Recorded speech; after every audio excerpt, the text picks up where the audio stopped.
Bismillahirrahmanirrahim. Assalamualaikum warahmatullahi wabarakatuh. Apa kabar semuanya? Mudah-mudahan dalam kondisi sehat walafiat ya. Pertemuan kita ini adalah pertemuan kedua dari praktikum mata kuliah inventarisasi flora dan fauna ya. Dan judul materi kita pada hari ini adalah metode inventarisasi fauna dengan menggunakan scan sampling method ya. Apaan itu scan sampling method ya? Kita akan belajar bersama-sama ya.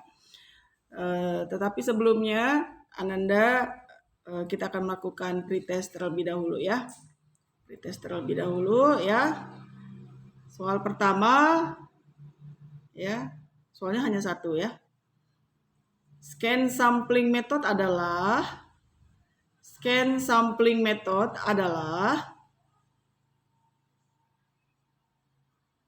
ya, itu soal pretestnya.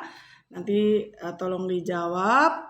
Kemudian hasil pretestnya, hasil jawabanmu nanti dikirimkan melalui email ya. Kepada email kelas kita IFF 2020 ya. Baik, tujuan kita dalam praktikum pada hari ini adalah mahasiswa mengetahui dan mengaplikasikan metode scan sampling ya. Bagaimana maksudnya untuk mengetahui dan menerapkan atau mengaplikasikan ya. Berarti Anda semua harus mencoba metode scan sampling ini ya di dalam praktikum kita pada hari ini ya. Mbak Dewi, apa itu metode scan sampling ya?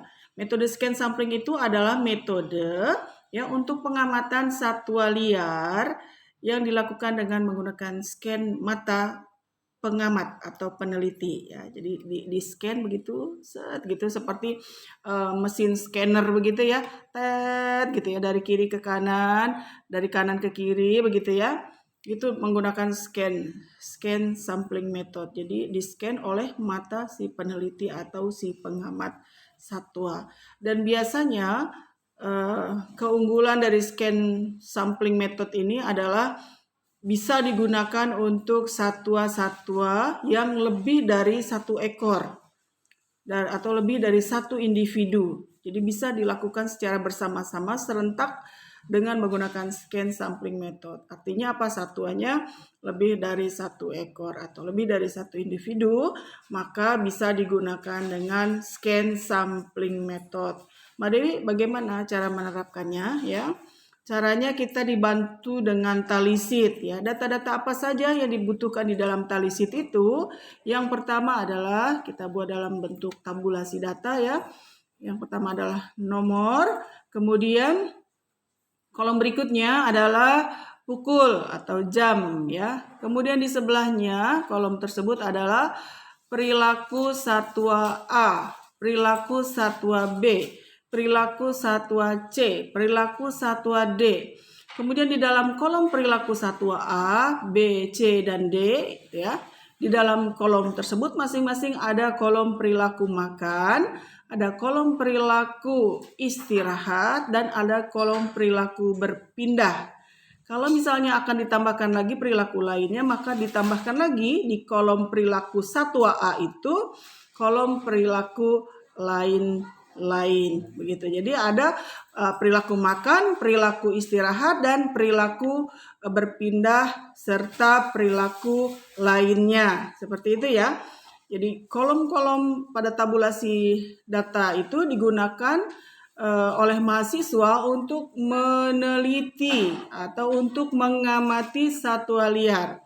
Ya, jadi Anda boleh melakukan penelitian ini atau pengamatan ini ya di lokasi-lokasi tempat Ananda tinggal.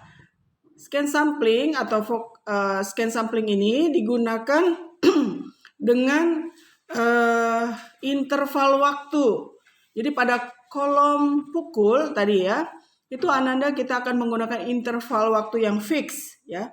Misalnya kita mulai dari 07.00 sampai 07.05 ya.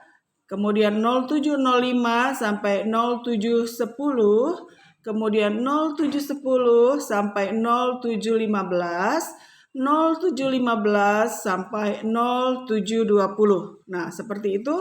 Kemudian Ananda lihat di lapangan, ya, lihat kondisi aslinya satwa itu melakukan perilaku apa, ya, seperti itu. Kemudian kita biasanya kalau ini digunakan dalam skripsi dengan metode scan sampling ini, maka biasanya kita akan melakukan minimal 100 jam pengamatan. Jadi kalau misalnya jeda waktunya, interval waktunya itu per 5 menit, itu harus dilakukan selama 100 jam pengamatan.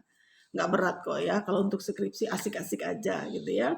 Dan untuk praktikum mungkin kita cukup menggunakannya untuk 3 hari pengamatan ya, dan setiap hari cukup 3 jam ya, 3 jam pengamatan dengan jeda waktu 5 menit. Nah, ya, interval waktunya 5 menit dan Ananda lakukan selama 3 jam di dalam satu hari. Dan dikalikan 3. Kenapa serba 3 Mbak Dewi ya? Karena minimal sebuah pengamatan itu dilakukan sebanyak 3 kali. Dan secara statistik ya, angka yang minimal yang bisa untuk dikalkulasikan itu minimal 3 kali replikasi atau pengulangan. Maka dilakukan selama 3 hari dengan minimal 3 jam gitu ya. Baik. Jadi metodenya pada hari ini adalah Ananda mengaplikasikan metode scan sampling ya. Baik, sekarang kita tutup dengan post test ya. Nah, post testnya adalah